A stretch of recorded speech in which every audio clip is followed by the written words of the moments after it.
Hi, this is Aaron Matz from Betraying the Martyrs, and you are listening to Louder. So here with Aaron. Hello, man. How you doing? Betraying the Martyrs. Yes, I am. I even have the right questions now. Going old school. Yeah, absolutely. Do it. How are you doing? I'm Back fine. in the UK? Yeah, feels good. Does it feel like home, or is it more like a weird tour? It does feel like home. It's cold. I'm sick.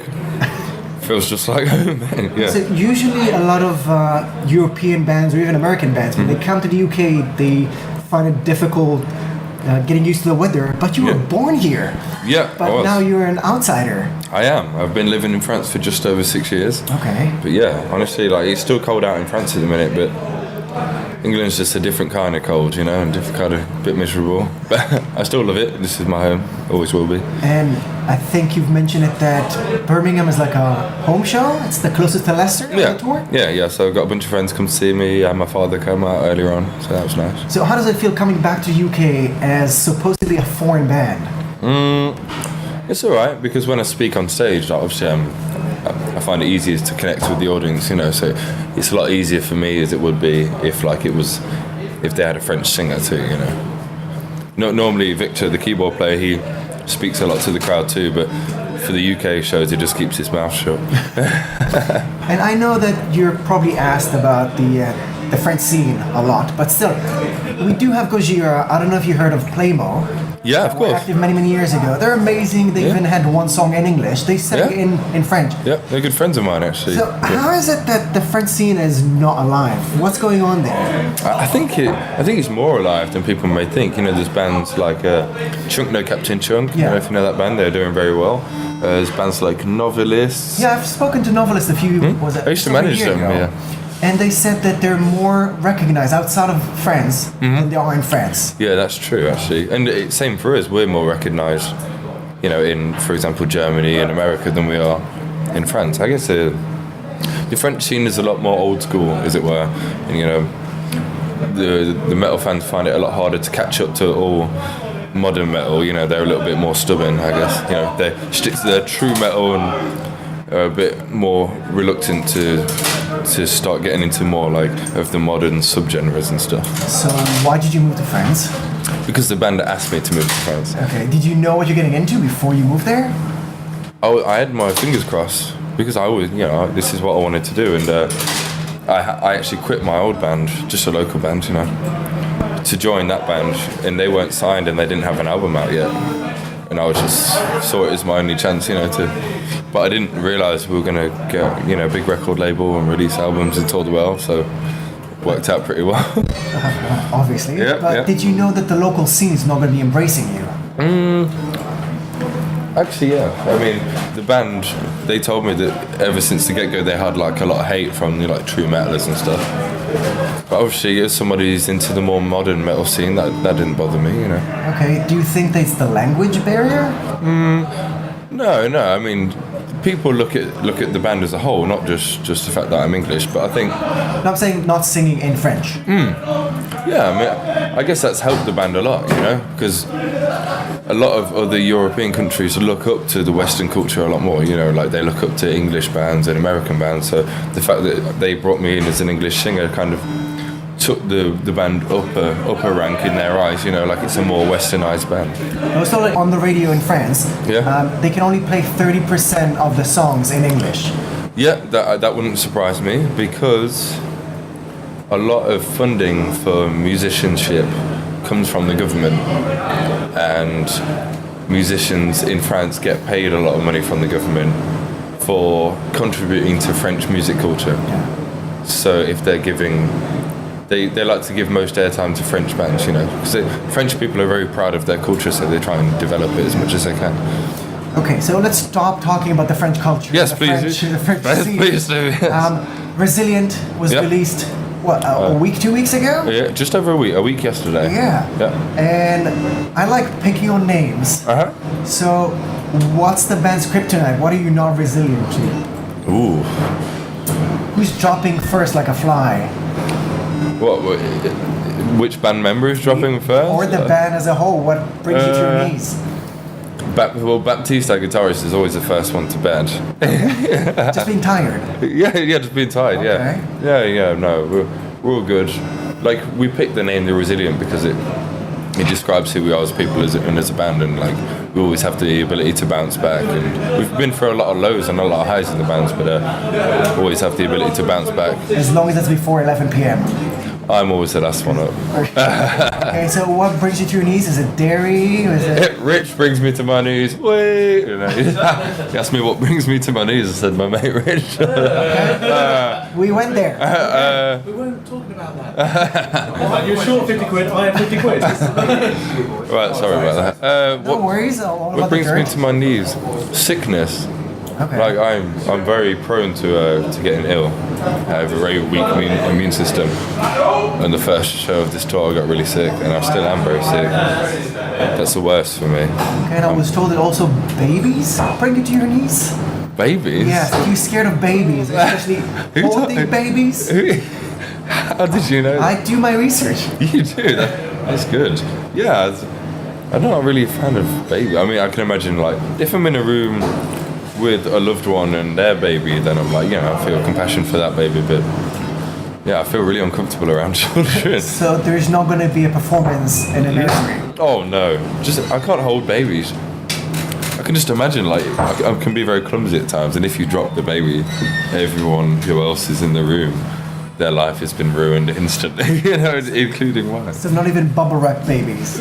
Maybe, yeah. Okay, so bounce it off the wall. No, I'm just joking, of course. But actually, I live in an apartment in Paris, and there is a creche, a kids' nursery in the same building, and there's a school across the road, a primary school. And I go sleep very late, so from 8 o'clock in the morning, there's screaming babies and screaming kids, and it keeps me awake, and I hate it. So that's going to be the theme for the next album. Yeah, I hate babies.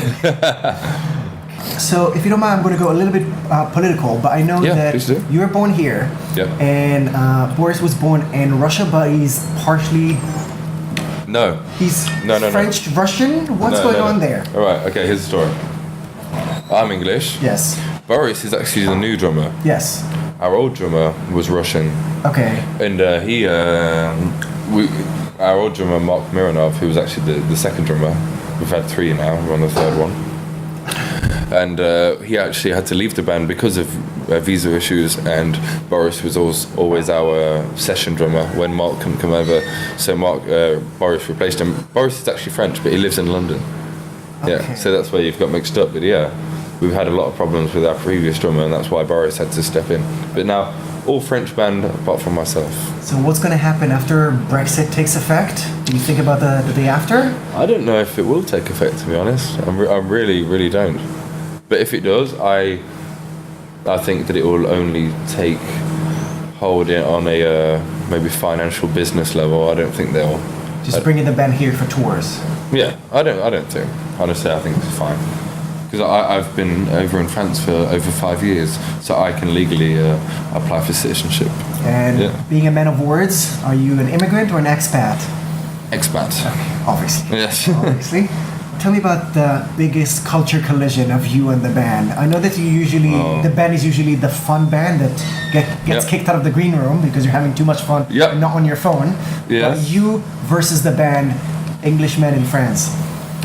There was actually a big culture difference from the start because, as you can see earlier with the way me and my friends are with each other, a lot of English banter and stuff, and the other guys, I don't mean to be rude, but they can be a little bit sensitive sometimes, and just our sense of humour's clashed for a few years, and now we've found a happy medium, but I'm a lot more boisterous and maybe a little bit more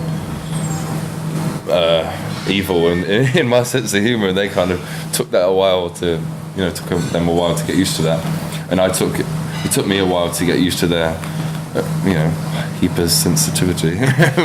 No, we've always been great friends, but it's always been a problem. And how were you in school, picking up on French? How was I in school? Yeah, were you listening, paying attention in French class? Absolutely not. Absolutely not. I got kicked out of French class for spraying deodorant in the classroom, and actually the French teacher was French. She was allergic to aerosols. Okay. And she had health problems after that, and I had to do extra PE. So double PE. It wasn't intentional, it just happened that way, and So I didn't do any French. I did 1 week of class. I was like, I don't need French anyway. Why do I need French? Fast forward a few years, and there I am living in France, not knowing a word. But yeah, it took me a few years, but now I'm very fluent in French. So what's your tip for picking up a new language? Submerge yourself in the culture and the language. Just move there. Okay, that's a good tip. Just move there. If you learn it any other way, you're just going to end up with a dodgy accent. Yeah. And if I'm mistaken, the band before... Lads. Wait, 5-minute radio. Oh, sorry. Okay. What's that? You just won. Just watch that. Right, sorry, my mate's come in and wanted to play on the fruit machine. So I know before you joined the band, they covered, was it Beyonce and Destiny's Child? Yeah, Survivor. Yeah. And then you came and you led the Frozen cover. So is it just because you knew all the lyrics in advance? Absolutely not. That idea came from my record label originally, and we were a little bit hesitant to do it until Victor sat down, our keyboardist, and started working with a few ideas, and then we were kind of into it, and then we did a rough version. We got a lot of backing from our management in the record label, and then it just snowballed into a music video and track number 4 on our album. Should we expect a Moana cover now? Absolutely not. No more cover. Because what that cover did for us was great, like it opened a lot of doors for us to people that might not otherwise have found out what kind of music we play.